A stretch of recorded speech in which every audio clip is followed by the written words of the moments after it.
যে অনেক মুত্তাকি নেককার পরেশগার ব্যক্তি পেশাব আটকে যাওয়া রোগে আক্রান্ত হয়, যার কারণে সীমাহীন কষ্টে দিন কাটাচ্ছিল।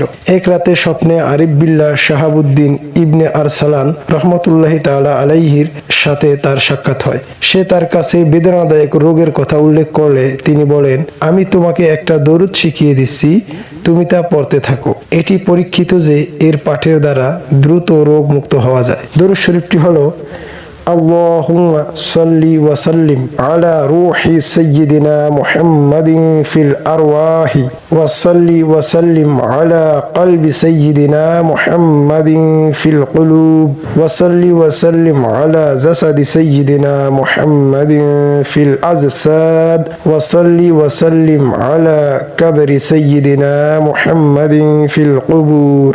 লোকটি ঘুম থেকে জাগ্রত হলে স্বপ্ন মনে পড়ল এবং দরুদ শরীফটিও স্মরণ ছিল। সে ওই দরুদ শরীফ পাঠ আরম্ভ করে দিল। আল্লাহ তাআলা দরুদ শরীফের বরকতে তাকে দ্রুত আরোগ্য দান করলেন।